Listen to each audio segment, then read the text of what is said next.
What if I told you that nagging voice of doubt, the one whispering you can't in the back of your mind, isn't even yours? That it wasn't there when you took your first breath in this land of opportunity? What if I told you it was installed, like a piece of faulty software, not by truth, not by any real evidence, but by sheer repetition, by years of hearing what couldn't be done, of watching good people settle for less, of seeing potentially great men and women shrink themselves to fit into tiny cages built not of steel, but of fear? What if I told you that every hesitation you've ever felt, every quiet voice that urged you to wait a little longer, to play it safe, to second-guess your own God-given strength, was never yours to begin with? It was borrowed, a hand-me-down fear, programmed by the cautious, repeated by the defeated, but it was never, ever born from your own spirit. Because you, my friend, you weren't made to question your destiny. You were made to build it. You were made to rise above the noise. You were made to win. Not eventually, not someday when the stars align, not when everything is perfectly handed to you on a silver platter, but right here, right now. And if you stay with me, not with one ear open, not half-heartedly, but fully present, if you truly absorb these words, if you speak them aloud with conviction, and come back to them day after day, then something profound will begin to shift. Not just in your thoughts, not just in your imagination, but in the very core of who you are, in your identity. Because what I'm about to share with you isn't just another motivational speech you'll forget by lunchtime. This is a reprogramming, a full system recalibration designed to kick that squatter named doubt out of the driver's seat of your life, a seat it has occupied for far too long. And when we're done, when the last word echoes, you will no longer recognize the version of yourself that ever accepted smallness as your fate. Because doubt, as I will show you, is nothing more than a bad habit. And any habit, no matter how ingrained, can be broken. But belief is a conscious decision. Belief is the act of remembering the powerhouse you were before the world tried to teach you to shrink. And today, we're reawakening that powerhouse. The one who knew deep down they were meant for something more. The one who didn't wait for a permission slip to take that first bold step. The one who acted as if victory wasn't just possible, but absolutely inevitable. And let me tell you something most folks never hear. That champion is still inside you, waiting, watching, wondering when you'll finally tune out that old, tired voice of fear and start moving like the builder you were born to be. So say it with me now, feel it in your bones. I was not made to doubt. I was made to win. Say it louder, like you're staking your claim. I was not made to question my worth. I was made to decide my path. Say it until your voice shakes off the dust of hesitation. I do not wait for courage to show up. I move anyway, because today, we're not here to just dabble in belief. We are here to make it the unbreakable law of your mind. And once you've made something a law in your mind, your body, your voice, your very actions, the results, my friends, they have no choice but to follow. So stay with me from this very first word to the last triumphant breath. And let's begin the sacred work of burning doubt out of your identity for good. Let me be crystal clear. You were not born with doubt. No one is. Doubt isn't some natural, protective instinct. It's not hardwired into your American soul. It's a condition, like a flu bug you pick up from the environment, a mental parasite that only grows when you feed it. And this world, my friend, is unfortunately full of people unknowingly offering it a free lunch. You were born with an insatiable curiosity, a hunger to explore, a fire in your belly. Think about any kid on a playground. Little Timmy doesn't wonder if he can climb the jungle gym. He just tries. Little Susie doesn't ask for a committee's permission to explore the sandbox. She just moves. They fall, they get up, they might cry for a second, then they reach out again, not because they're certain of success, but because they haven't yet been taught the debilitating language of fear. Doubt is not natural. It is taught. It is modeled by the cautious, the cynical, the ones who gave up on their own Main Street dreams. It is repeated until, by the time you're grown, you've been told, directly or indirectly, that your full power is somehow dangerous, that your inner fire needs to be tamed, that big dreams are for other people, not for you. But here's the glorious, all-American good news. If doubt was learned, then belief can be built, stronger and taller than any skyscraper. And that construction project begins right now, with one small, powerful act of rebellion, rejecting the insidious idea that you must be hesitant just because others around you chose to be. Let me show you how this worked in the lives of giants, men whose stories echo the very spirit of this nation. Take Henry Ford. He wasn't born with a silver spoon in his mouth. No fancy Ivy League degree, no wealthy family to bankroll his early ventures. Yet he flat out refused to learn the lesson of doubt. When the so-called experts of his day told him his vision for an affordable automobile for the average American family was pure madness, a pipe dream, how did he respond? With action! His own highly educated engineers, men with more formal training, told him it was impossible to cast an 8-cylinder engine in a single block. And what did Henry say with that unwavering Midwestern resolve? Produce it anyway, not once, not twice. But every single time they came back shaking their heads, reporting failure, Ford's instruction was the same, clear as a bell, produce it anyway. That's not some mystical genius, my friends. That's not luck. That, right there, is the power of unshakable belief. A belief so firm, so final, that it didn't flinch even when staring impossibility straight in the face. Ford had trained his mind to obey his vision, not the limitations of his environment. He had unlearned doubt and replaced it with a decision. And that decision became law, not just for him, but for the entire industry he almost single-handedly created, putting America on wheels. Or consider Thomas Edison, the Wizard of Menlo Park. He didn't fail once or 10 times, or even 100 times in his relentless pursuit of a practical electric light bulb. He faced over 10,000 experiments that didn't work. 10,000! Imagine that! 10,000 moments where doubt could have stormed the castle and taken the throne. But Edison didn't entertain doubt because he had built something far stronger, an unshakable identity. He didn't say, well, maybe I can do this. He declared, I am the man who will bring light to the world, and that identity became his armor. Every time a test failed, he didn't internalize it as personal defeat. He simply moved forward because his belief wasn't rooted in the fleeting evidence of the moment, it was rooted in relentless repetition. He had told himself, again and again and again, that this would work, that he would make it work, that something would eventually yield to his focused will. And so it did. Understand this, belief isn't some warm, fuzzy feeling you stumble into like a winning lottery ticket. It's not something that magically floats down from the heavens if you just meditate long enough under a tree. It is built, meticulously and deliberately, the same way a strong bridge is built across a mighty river, the same way a powerful habit is forged in the fires of discipline. You build it through consistent, daily acts of decision. You choose belief even when your stomach is churning with uncertainty. You repeat your belief even when your old, timid identity is screaming bloody murder in protest. You walk like the man or woman who knows they will succeed, even when a part of you still whispers doubt, until the doubting part no longer has a voice, no longer has a seat at the decision-making table of your life. That's what Andrew Carnegie, the Scottish immigrant who rose from bobbin boy to steel magnate, understood to his core. When I delved into his life, studied his methods and mindset, I discovered something that changed me forever. Carnegie didn't see belief as some optional accessory. He saw it as structural, as the very foundation upon which any great enterprise, or any great life, is built. He once told a protege, if a man does not command his own mind, someone else will, and that's precisely what doubt is, a glaring sign that you've unconsciously surrendered your personal authority, your God-given right to direct your own life. Not consciously, not deliberately, of course. But over time, in small, subtle ways, you've allowed doubt to set the tone, to call the shots. But that ends right here, right now. Because now you are awake.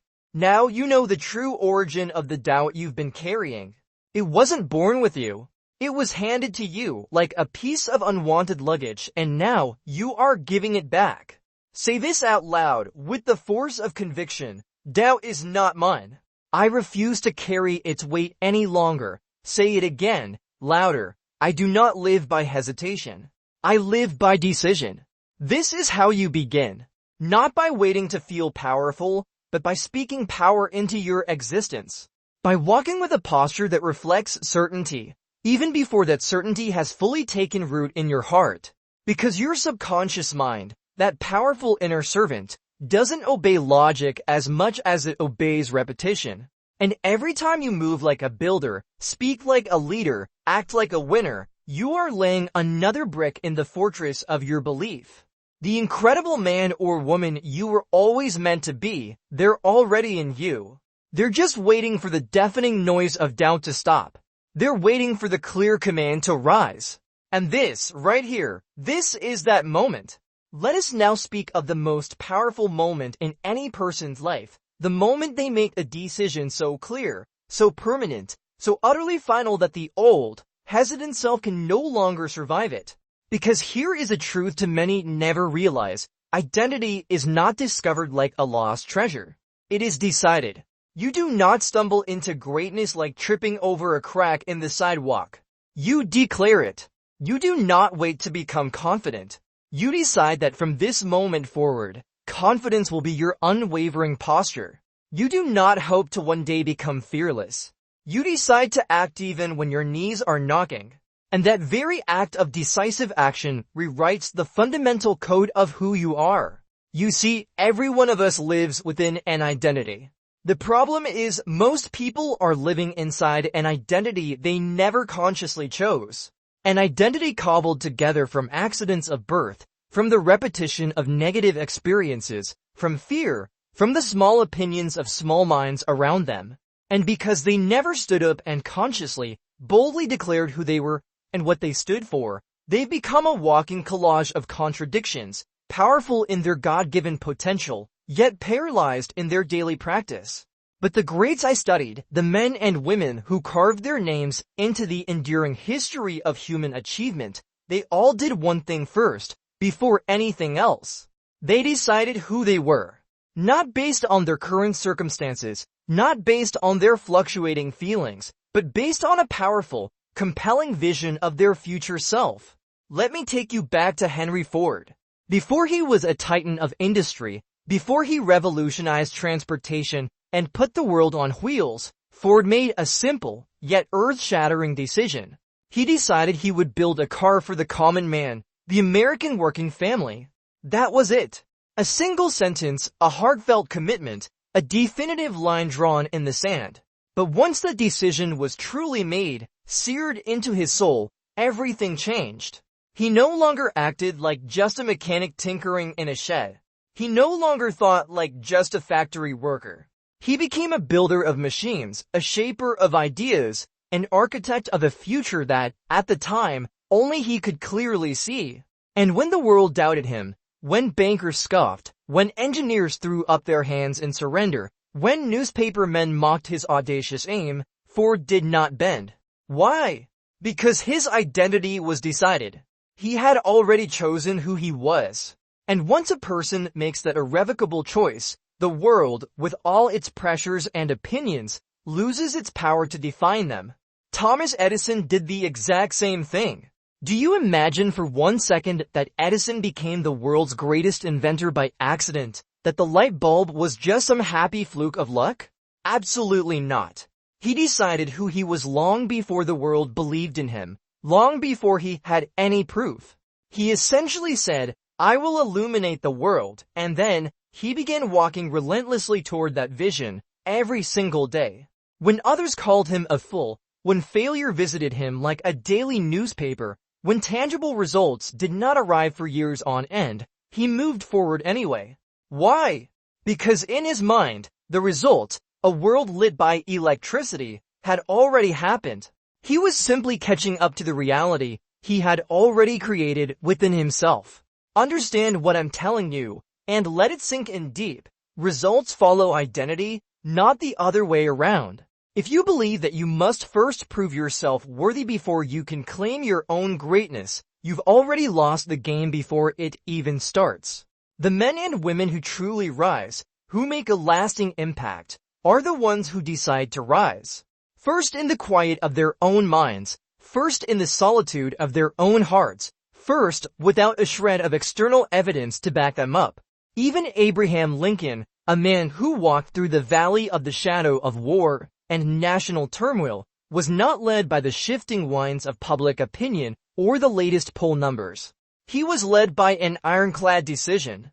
He did not need everyone to agree with him before he acted. He had already determined in the depths of his being the profound value of freedom, the non-negotiable weight of unity, the inherent dignity of every human soul. And because that decision was final, even the horrors of the Civil War could not break his resolve. Now, my friend, it is your turn. You must write your identity in stone, not scribble it in the shifting sands of public approval. Don't whisper it with an apology in your voice. Declare it. Who are you? Who have you decided to be, right here, right now, regardless of what you've done or not done up to this very point? Because until that bedrock decision is made, doubt will always have a nagging voice in your ear. You must say aloud, with the conviction of a founding father, I am not a person of hesitation. I am a person of execution. I do not drift between identities like a ship without a rudder. I have chosen one and I walk in its power. And don't just say it once. Say it until your subconscious mind, that faithful servant, hears it so often, so clearly, so powerfully, that it accepts it as unshakable law. That is how belief becomes identity. That is how decision becomes destiny. Let me offer you a ritual, a daily practice. It's the same one I saw in the lives of giants like Carnegie, Schwab, Ford, and Edison. Each morning, before the world gets a chance to whisper its doubts and limitations into your ear, you speak first. You declare who you are. You speak your identity aloud, not with timid hope, but with the calm authority of a commander. Write it down, repeat it. Move your body in alignment with it, even when you don't yet feel like it. Because the feeling, my friend, will always follow the form. You must first form the identity, and the emotion of confidence and power will inevitably rise to support it. Andrew Carnegie used to say, a man's habits are simply his beliefs in motion, and what are habits but repeated actions born from a chosen identity? The person who sees themselves as a king or queen in their own domain does not move like a servant. The person who has decided to lead does not wait for consensus from the crowd. The person who knows, deep in their bones, that they are meant to win does not flirt with doubt or entertain thoughts of failure. They move, and with every decisive step, their identity deepens, their resolve strengthens, until they become an undeniable force of nature. So I ask you now, with all the earnestness in my heart, what have you been waiting to decide? What magnificent version of yourself have you kept locked away, postponed for someday? What powerful identity are you pretending is not yours to claim? Let that postponement end here today. Today you decide. You write the new name. You declare the new frame. You burn the bridges to the old, hesitant self, and you never, ever look back. Let this be the line in the sand. From this moment forward, you do not doubt. You decide. And the world, trust me on this, the world adjusts. There comes a moment in every person's journey where the greatest progress isn't made by taking a new step forward, but by decisively cutting off the way back. You see, movement without real commitment isn't progress, it's just dabbling. It's like dipping a toe into the vast ocean of your destiny while keeping one foot firmly anchored on the comfortable, predictable shore of doubt. But no empire, whether of business or of spirit, was ever built by someone who kept a backup plan for mediocrity. No lasting legacy was ever written by the one who kept the exit door conspicuously open, just in case things got a little tough. The great figures I studied, Carnegie, Edison, Ford, Lincoln, they all understood a simple, yet sobering truth. If you leave the bridge to your old ways standing, fear will always tempt you to cross back over it. The phrase burn the boats might sound like a cliche today, but but it was anything but cliché for those who actually lived it. Let me take you to a raw, historical moment. Hernán, the Spanish conquistador, landed on the shores of Mexico in 1519. He had a handful of men, facing an empire that vastly outnumbered them. And what was one of his first acts upon arrival? He ordered the ships that brought them there to be burned. Not because he was reckless, but because he was a master psychologist who understood human nature. When the mind believes there's an easy way out, a retreat path, it never fully commits to the arduous way forward. Now, I don't romanticize conquest, but the timeless principle remains. You must often destroy the exit behind you if you want to force destiny to open the door ahead. This principle isn't just true in the theater of war. It's profoundly true in the battles of your daily life. Henry Ford didn't say, well, we'll try this crazy automobile idea for a bit, and if it doesn't pan out, we can always go back to making horse-drawn carriages. No. He staked everything on his vision. When he committed to the Model T, he famously shut down production of every other car his company was making, flying in the face of advice from his own board, against the nervous fears of his peers. He simplified, he streamlined, he focused with laser-like intensity. And in doing so, he created nothing short of a revolution in manufacturing and in American life. Why? Because there was no retreat. Ford wasn't seeking comfort, he was seeking completion. Thomas Edison, too, had no plan B. When he set out to create a commercially viable electric light bulb, he faced, as we know, more than 10,000 so-called failures, but each attempt was made with the unwavering resolve of a man who had already sealed his fate. He once famously quipped, "I have not failed. I've just found 10,000 ways that won't work." That is not the voice of a man who left the back door open to quitting. That is the voice of a man who locked it, threw away the key, and metaphorically set fire to the room behind him. Andrew Carnegie, arriving in America as a penniless young immigrant, armed with nothing but a job in a telegraph office and a mind ablaze with ambition, decided early on that poverty would not have the final say in his life story. He didn't pursue wealth as a mere wish or a vague hope. He pursued it as a necessity, not out of greed, but for the freedom and impact it could create. He devoted himself with ferocious intensity to mastering industry, management, and communication. When he committed to steal, he committed with everything he had. He wasn't dabbling, he was all in. And because of that unwavering, bridge-burning commitment, he rose to become one of the most influential figures of his era. So I ask you to look within. Honestly, what is your retreat? Is it that soul-dulling job you keep as a safety net, even though it drains your spirit day by day?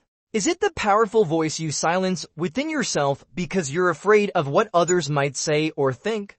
Is it that brilliant plan, that dream project you never truly start because you keep telling yourself you'll do it when the timing is better or when you have more resources? These aren't strategies, my friend. These are shelters for fear. And as long as they exist, you will never walk with your full, unbridled power. You cannot act like you are truly meant to win if your precious energy is constantly split between building your future and guarding your retreat. You must commit fully. And you must prove that commitment to yourself by systematically, deliberately eliminating the exits. It's easy to say, I'm all in. It's a whole other thing to actually remove every other option from the table. That's what the greats did. Abraham Lincoln, in the crucible of the Civil War, did not entertain compromise when it came to the fundamental issue of preserving the Union. He knew the terrifying risks. He knew the horrifying cost in blood and treasure. He knew that the war would scar the nation for generations. But he also knew, with a deep and abiding certainty, that preserving the very soul of America required a conviction without loopholes, a commitment without escape clauses. And so, with ink and blood, he wrote his unshakable stand into the annals of history. You must now do the same, metaphorically and mentally. Burn the retreat. Let fear scream its protests. Let doubt throw a panic-stricken fit. Let the old, comfortable, limited self cry out in protest. But do not go back. Delete the maybe from your vocabulary. Erase the someday from your mental calendar. Obliterate the if this doesn't work out, I'll just ... double quotes. Those phrases are nothing but permission slips for failure. If you were truly meant to win, and I believe with every fiber of my being that you were, then act like it by removing every option except victory. Even when progress is painstakingly slow, even when the path feels lonely, even when no one is around to clap for you, especially then. Because once you make that irreversible decision and seal it with decisive action, something profound shifts within you. Your mind stops negotiating with mediocrity. Your energy stops scattering in 1,000 different directions. Your spirit sharpens to a razor's edge. And the world, almost by magic, starts to bend to your focused will. Say it aloud now and feel the power in the words. There is no retreat. I have made my decision. And the door behind me is gone. I move with finality. I act without escape. These words must not be spoken just once, like a fleeting New Year's resolution. They must be repeated daily, woven into the very fabric of your being until your body forgets what it even felt like to doubt. This isn't about melodrama. It's about hardcore discipline. Burning the bridge isn't always a loud, showy spectacle. More often, it's the quiet, steely decision you make before dawn, alone with your thoughts, that today, once again, you will not run, you will not flinch, you will not retreat. And if you hold that line, day after day, long enough, something incredible happens. Fear stops talking. It simply gives up, because it knows you're not listening anymore. There is a voice inside every man and woman's mind that determines the quality of their life long before the world ever lays a finger on them. It's the voice that speaks when no one else is around, the one that whispers when the door closes at night, when the lights are off, when the big results haven't shown up yet, and when the cheering crowd has long gone quiet. That inner voice isn't always kind, not always supportive, and frankly, not always telling the truth. But it is always present. And if you do not consciously, deliberately train that voice, it will most certainly train you. This process has a name, autosuggestion. It's the deliberate and repeated feeding of your subconscious mind with instructions so clear, so consistent, so emotionally charged that they eventually become your core identity. Your subconscious mind, that powerful inner engine, doesn't reason or debate like your conscious mind. It simply accepts whatever is repeated to it with conviction and emotion. And herein, my friends, lies either your greatest, most crippling threat, or your most powerful, world-changing weapon. Let me show you what this means through the lives of real people, American icons. When Henry Ford famously said, "Whether you think you can, or you think you can't, you're right," he wasn't just trying to be clever or coin a catchy phrase. He was revealing the very secret of how he built his industrial empire. Ford didn't necessarily have the most formal knowledge. He didn't hold the most advanced degrees. He certainly didn't master every intricate detail of his vast business.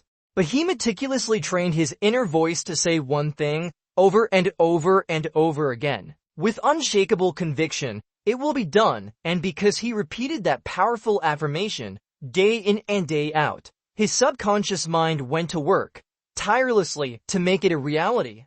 But here's the critical mistake most people make. They speak carelessly, even disparagingly, to themselves. They allow doubt, hesitation, worrying, and worst of all, self-deprecating sarcasm to run on an endless loop in their minds. "I'm so clumsy, I'll probably mess this up. Things like this never work out for me," and then they wonder why their progress always stalls, why their dreams always seem just out of reach. Your subconscious mind doesn't understand humor or irony when it comes to your self-talk. When you joke about being lazy, or about failing, or about being stuck, it hears those thoughts as direct instructions. It installs them. It diligently obeys them. And soon, your actions begin to reflect those negative commands. Thomas Edison, after those thousands of failed attempts to create a working light bulb, was reportedly asked by a frustrated reporter how he managed to keep going in the face of such overwhelming failure. He replied, with what seemed like unshakable optimism, "I haven't failed. I've just found 10,000 ways that won't work, but understand what that statement truly was. It wasn't just simple optimism. It was conscious programming. It was a mental script repeated so strongly, so consistently, that the very concept of failure as a stopping point could not take root in his mind. Every time he spoke those words, or thought them, he was training his inner voice to keep moving forward, to keep experimenting, to keep believing. And that inner voice obeyed. Andrew Carnegie, the steel magnate, was also relentless in this discipline. He famously instructed the young men he mentored to write down their chief aim in life, their biggest goal, and to read it aloud every single morning upon waking and every single night before sleeping. He believed, fervently, that a person could become virtually unstoppable if they simply repeated the right idea, their core purpose, often enough. Not just whispered, not just read silently, but spoken aloud. Why? Because the voice you speak becomes the voice your own ears hear. And the voice you consistently hear becomes the voice you ultimately believe. And what you believe deep down in the bedrock of your being shapes your entire world. So let me ask you, and be brutally honest with yourself, what have you been telling yourself when no one's watching and the results aren't yet showing up? What are the quiet refrains playing in your mind? I'm just so tired. This probably won't work out anyway. Maybe I'm just not the type of person who succeeds at this. I'm just trying my best, said with a sigh of resignation. These are not harmless, throwaway phrases, my friends. They are weapons turned inward. And the more you repeat them, the deeper they sink, like anchors holding you back. But the absolutely glorious news is this: you can change the script. Right now. It begins with discipline, with conscious intention. Each morning, before the world outside bombards you with its version of reality, its limitations, its fears, you must give yourself your version first. You must look yourself squarely in the mirror and declare, with authority, I act before fear has a chance to speak. I do not drift, I direct. I do not delay, I execute. I am the kind of person who keeps my word to myself, even when no one else is watching. And again at night, just before you drift off to sleep, when your mind is soft and receptive, when the gateway to your subconscious is wide open, you speak your aim. You speak your chosen identity. You speak your next decisive move. Why? Because the mind tends to ruminate on and remember what it hears last before sleep. This isn't motivational fluff, folks. This is neurological reality. It is how the brain wires thought into habit. It's how that habit, repeated consistently, becomes instinct. And how that instinct, acted upon, becomes your destiny. Even Charles M. Schwab, a name synonymous with industrial leadership and success, known for his almost superhuman optimism, didn't achieve that by accident. It wasn't blind optimism. He had meticulously trained his focus. He consciously avoided negative language, both in his speech and in his thoughts. He learned to reframe setbacks not as failures, but as learning opportunities. When others around him panicked, Schwab calmly reframed the situation, looking for the angle, the solution. That formidable mental strength didn't come from his birth certificate. It came from relentless, daily repetition. You must now create your own powerful script. A handful of core phrases, spoken with genuine intensity, repeated with unwavering conviction. Not some generic affirmations you found in a self-help book, but your words, your deeply held beliefs, written as if with fire on your soul. Let me help you begin. I do not explain my power. I execute it. My actions today train my mind to believe in tomorrow's success. I am not waiting for motivation to strike. I move with discipline and motivation follows. Write them down. Speak them aloud. Repeat them daily with feeling. And here's what will inevitably happen. That inner voice, the one that once wavered and whimpered, will begin to harden. It will sharpen. It will start to speak with clarity and conviction, even when the external circumstances feel uncertain or chaotic. And when that happens, my friend, everything changes. You will no longer talk yourself out of action. You will talk yourself into purposeful motion. You will no longer entertain excuses. You will interrupt them with a new, powerful instruction. You will no longer doubt your identity. You will reinforce it with every breath you take, with every word you speak. This, right here, is how you decisively kill the doubt that has plagued you. You don't wait for it to magically leave. You drown it in a flood of truth. You systematically replace the old, timid voice. You consciously install a new, commanding one. And once your subconscious mind accepts that new voice as dominant, as the true boss, doubt will come knocking and your mind won't even hear it. It will be too focused, too decisive, too well-trained to even look backward. So I challenge you, make this inner speech your daily ritual. Not just once, but again and again and again. Because repetition, my friends, is how we truly become.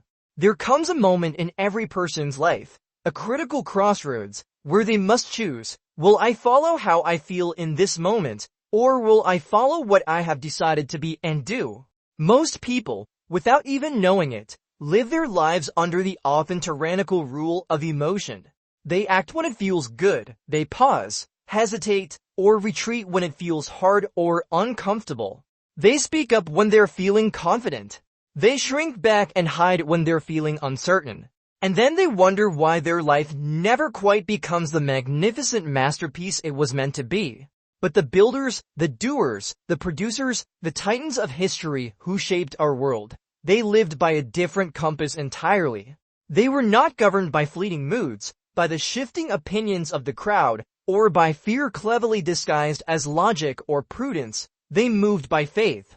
They didn't wait to feel brave, they acted before courage even had a chance to arrive.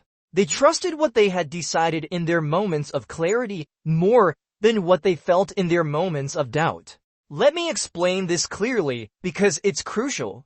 Faith isn't some mystical, airy-fairy energy floating around in the ether, waiting for you to stumble upon it. Faith is a mental attitude. It's a muscle that grows stronger with use. It's a discipline honed through practice.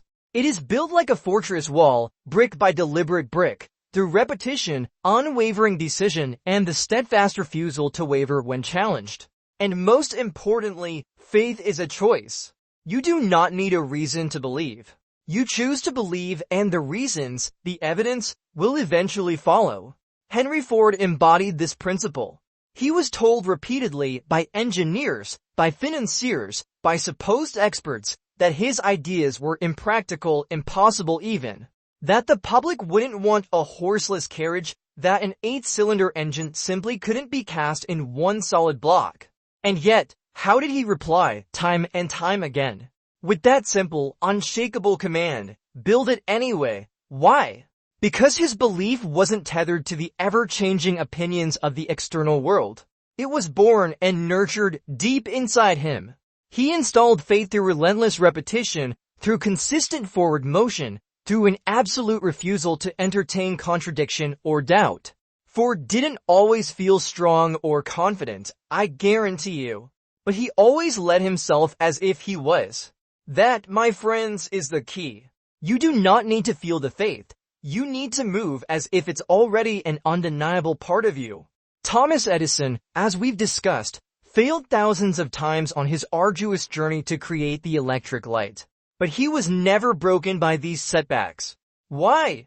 Because he had already decided, with absolute certainty, that success was inevitable.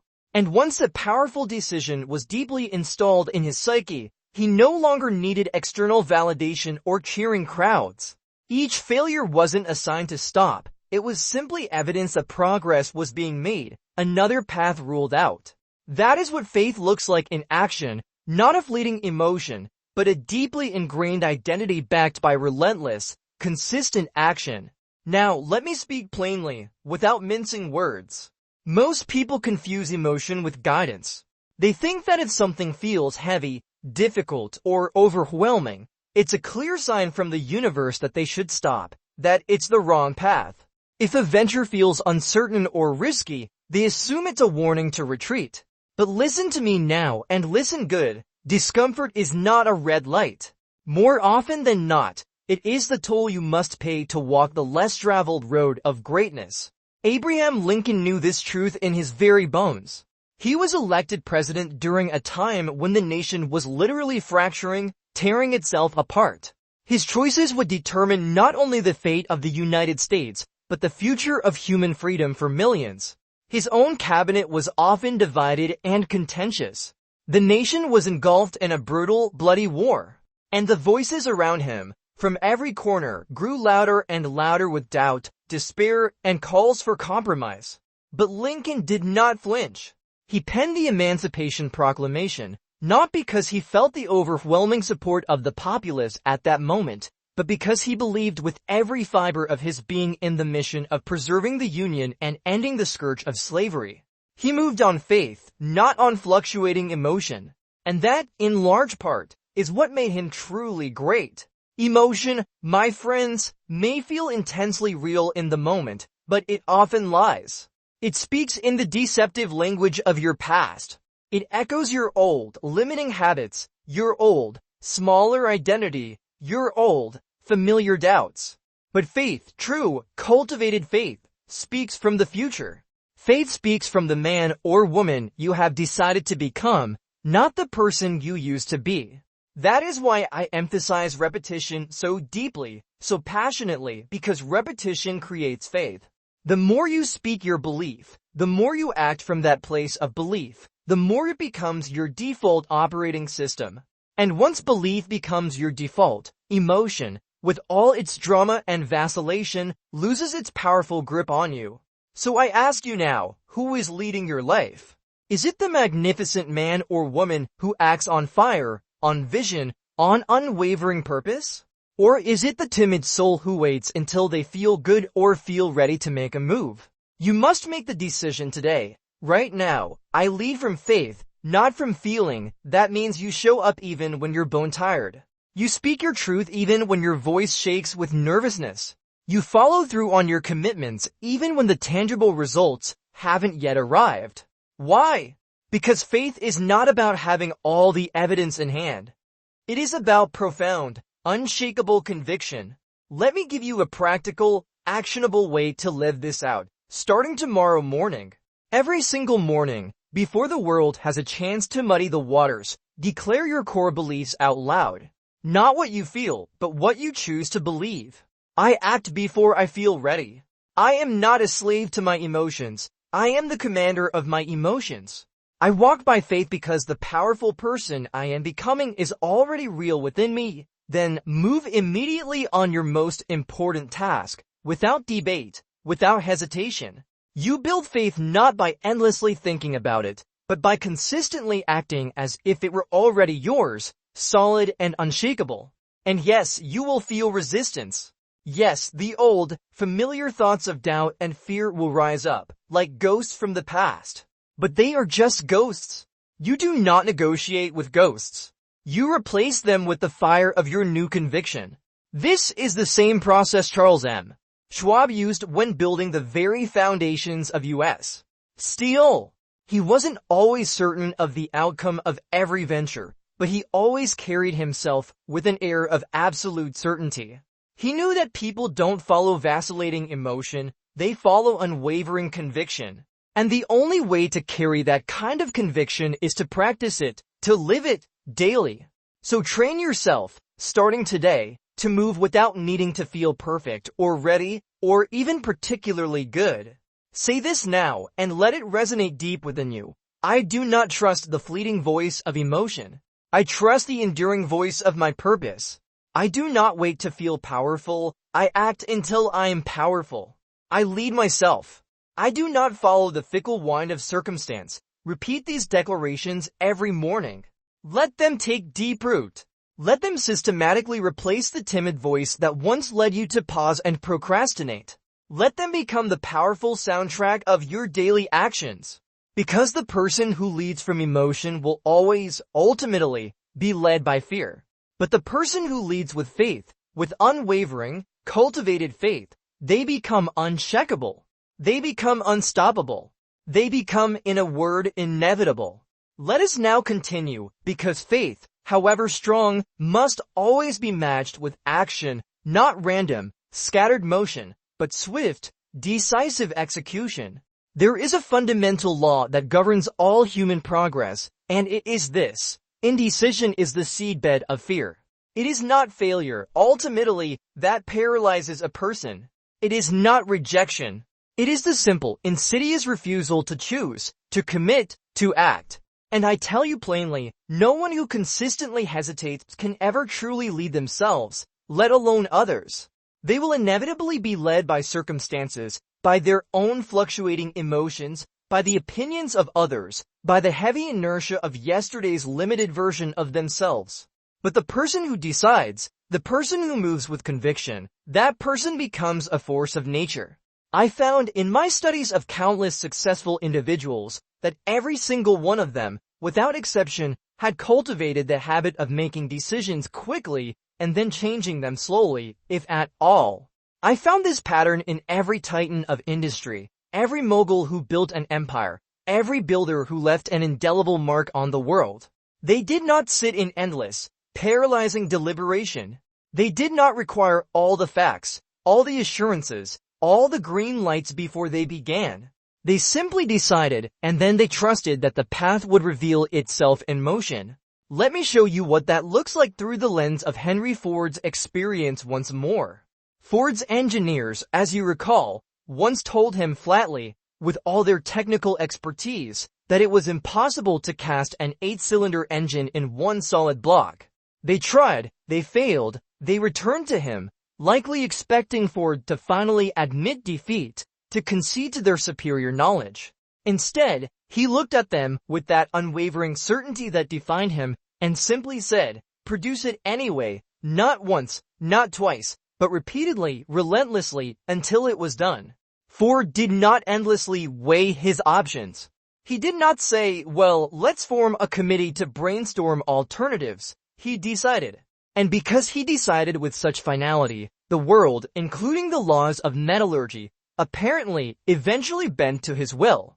That's the law I'm talking about. The world does not yield to the person who is merely clever, or cautious, or well-intentioned.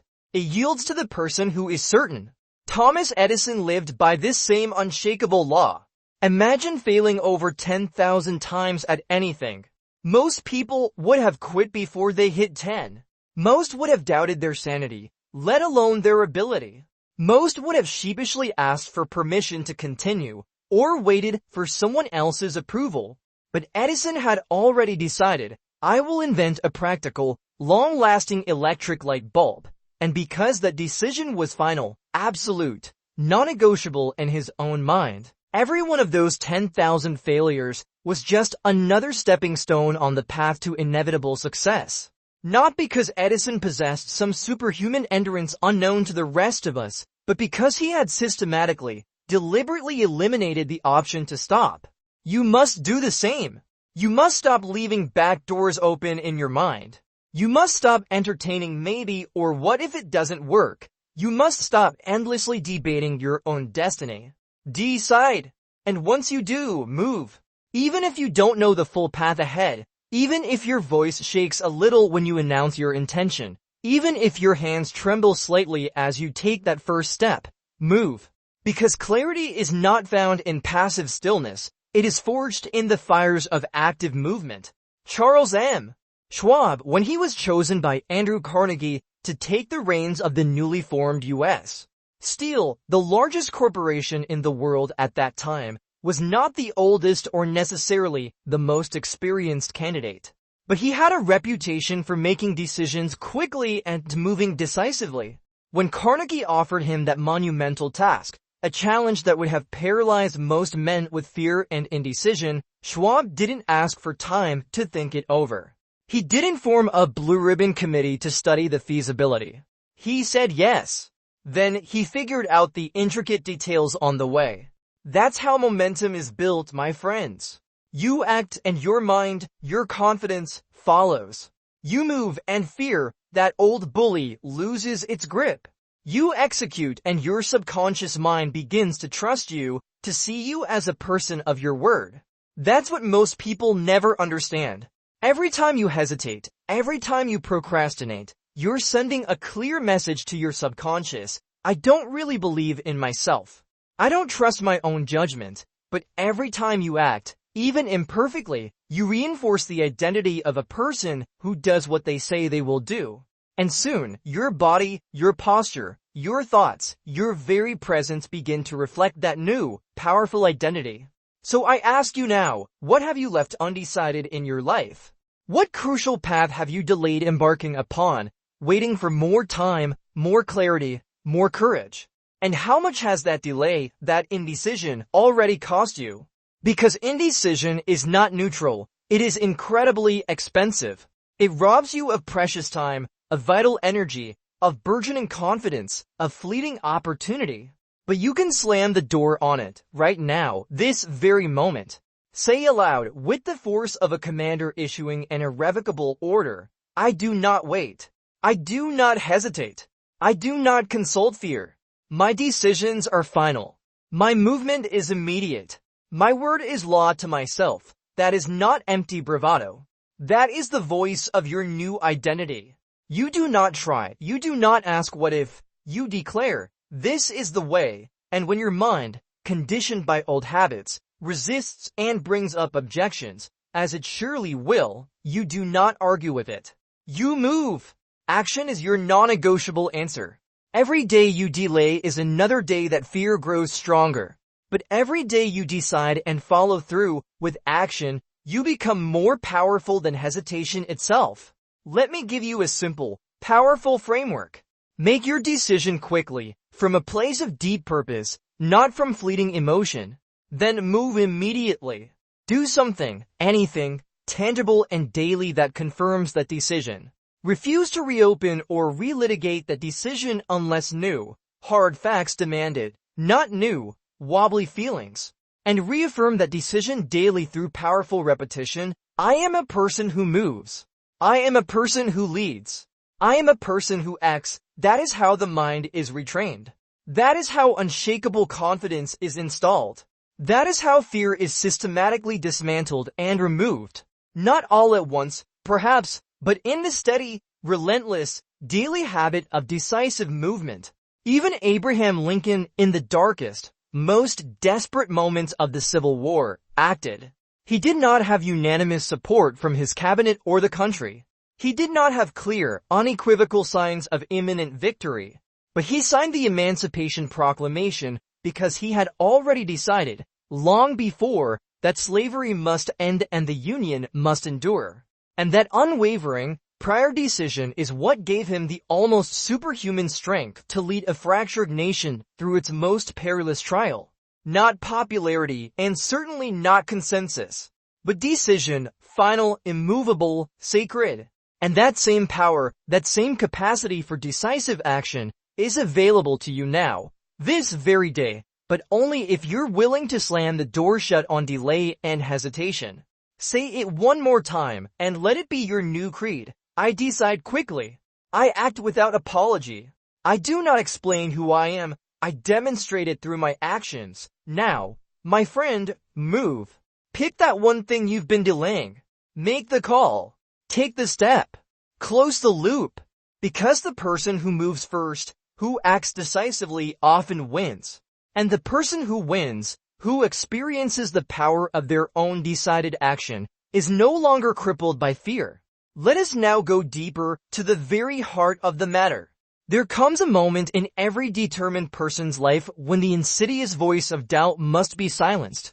Not debated with, not reasoned with, not gently comforted or patiently managed, but utterly and decisively killed. Not with softness, not with timid patience, but with the righteous force of a man or woman who has finally, unequivocally had enough. Because doubt is not something you manage like a difficult employee. It is something you starve.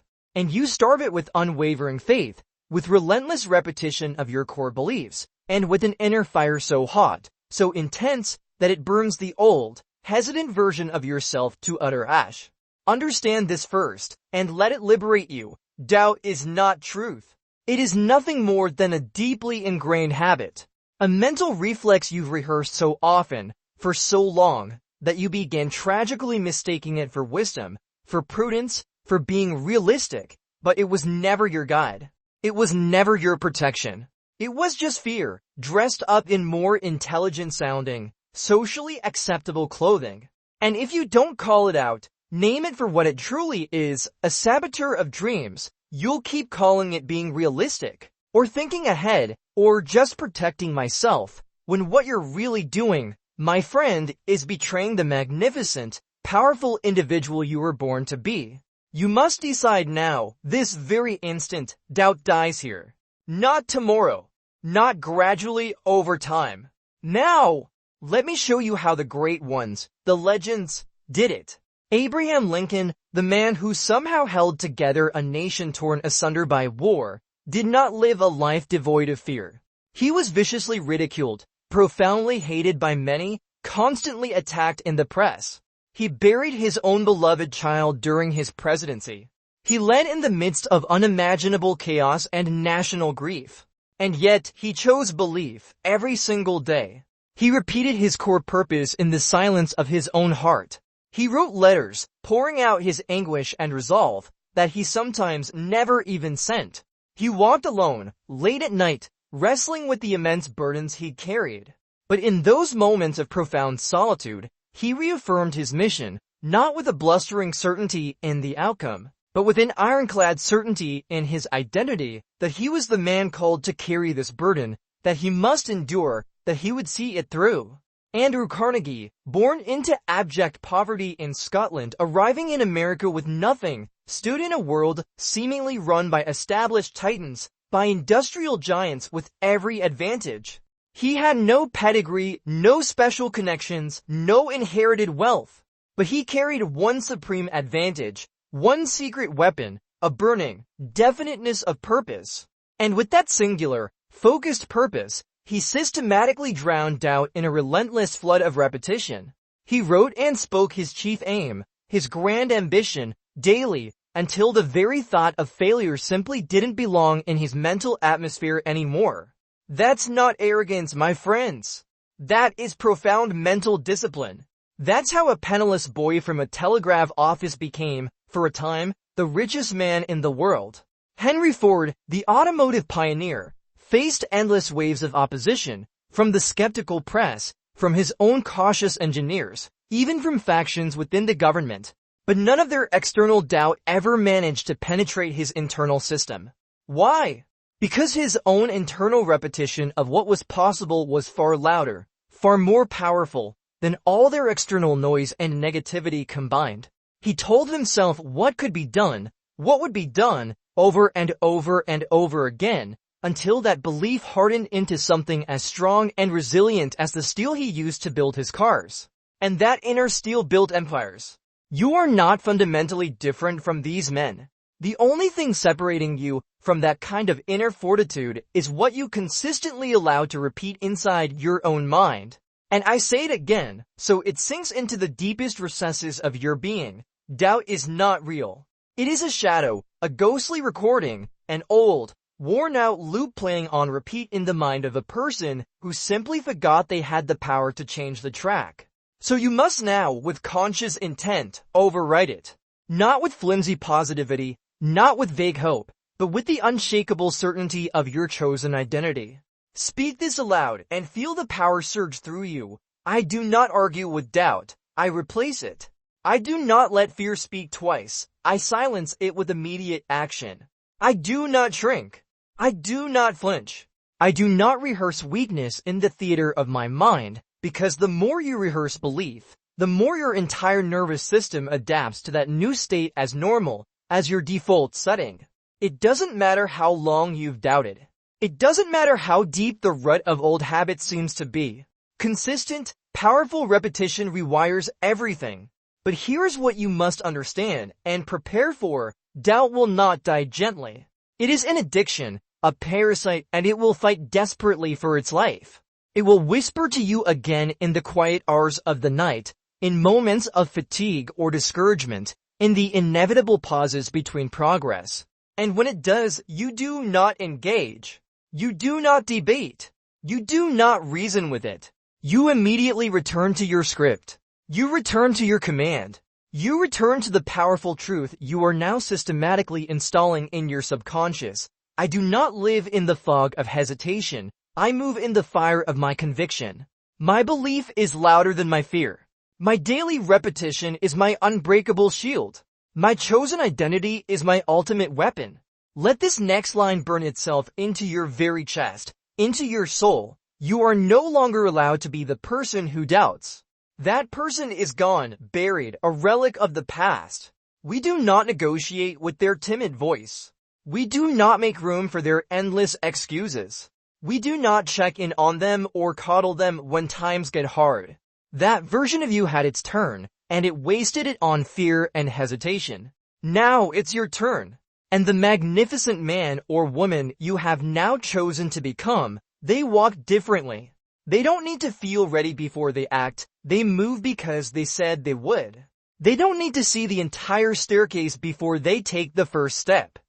They trust the universal law of motion and the power of their own focused intention. They don't fear failure because their identity is rooted in consistent, courageous action, not in a specific, guaranteed outcome. So say it with absolute finality now, as if you're signing an unbreakable contract with your own destiny. I do not need more time. I need more fire. I do not entertain doubt. I enforce belief. I do not delay. I dominate. Let your new, empowered identity be sealed through relentless repetition, through unwavering daily decision, through the resolute refusal to ever again let that old, tired voice of doubt breathe in your presence. This is your moment, not just to hear these words, but to live them, to repeat them, to embody them, until they become your unthinking default, until your subconscious mind no longer even recognizes the old, hesitant you, until doubt, that unwelcome visitor, doesn't even know where to find you anymore. Because the person who wins, the person who truly achieves their God-given potential, doesn't need 1,000 answers or a perfect plan. They just need to know, with absolute certainty, who they are, and then walk like it's already done. So walk, my friend. Walk in power, walk in purpose, and don't you ever look back. The person you used to be, the one riddled with doubt and fear, they're not coming with you. Let them die in the silence of your past resolve. And let the magnificent person of fire, of action, of unshakable belief rise in their place. Thank you for embarking on this journey with me today. If these words have struck a chord, if they've ignited a spark within you, please show some love. Hit that like button, share your thoughts and commitments in the comments below. I read them. And of course, subscribe to the channel for more firepower to fuel your rise. Now go out there and build the life you were truly meant to live.